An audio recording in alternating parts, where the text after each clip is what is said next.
Hello, Cho. Let's see this question. The question says, what were the different ideals and goals before the Constituent Assembly in the drafting of Indian Constitution? हमारे देश का संविधान बनाने के लिए constituent assembly के पास अलग-अलग क्या-क्या डिफरेंट गोल्स और आइडियल्स रखे गए थे या उनके सामने क्या थे जिसके बेसिस पर उन्हें कॉन्स्टिट्यूशन बनाना था. So answer is different goals and ideals before the constituent assembly in drafting of Indian constitution were. सबसे पहला तो उनके पास क्या था गोल कि भाई उनको एक डेमोक्रेटिक सेटअप बनाना है, मतलब जो हमारे देश के लोग हैं उनके पास ही पावर होनी चाहिए. ठीक है.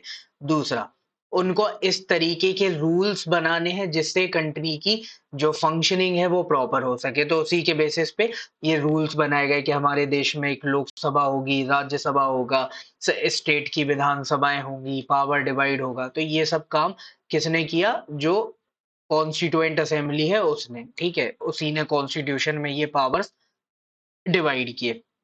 फिर उनका काम था कि सबको इक्वालिटी इंश्योर करना है और गवर्नमेंट में पार्टिसिपेशन हो सके. तो इसके लिए उन्होंने क्या किया? इक्वालिटी के लिए जैसे फंडामेंटल राइट्स दे दिए, गवर्नमेंट में पार्टिसिपेशन के लिए यूनिवर्सल एडल्ट फ्रेंचाइज दे दी कि हर किसी के पास वोटिंग राइट आ गया. देश में डाइवर्सिटी भी बनी रहे और साथ में नेशनल यूनिटी भी बनी रहे. तो हमने देश में सेकुलर मॉडल ला दिया कि अलग-अलग रिलीजन के लोग हैं लेकिन हमने किसी भी एक रिलीजन को ऑफिशियल नहीं बनाया. तो यूनिटी भी बनी हुई है और डाइवर्सिटी भी बनी हुई है. फिर हमें देश में पॉवर्टी खत्म करनी है, सोशो इकोनॉमिक रिफॉर्म्स लाने थे. तो इसके लिए हमने क्या किया? Directive principles of state policy जो हमारी कॉन्स्टिट्यूएंट असेंबली है उसने वो डाल दिए कि इन फ्यूचर जो भी स्टेट में गवर्नमेंट्स होंगी वो अपनी पॉलिसीज जो बनाएंगी या जो भी लॉज लाएंगी उनमें डीपीएसपी को सोचेंगी कि हाँ डीपीएसपी को कैसे इम्प्लीमेंट कर सकते हैं. ठीक है. तो ये सारे पहले उनके सामने गोल्स और आइडल्स थे, उनके बेसिस पे उन्होंने इस तरीके के डिसीजंस लेते चले गए वो.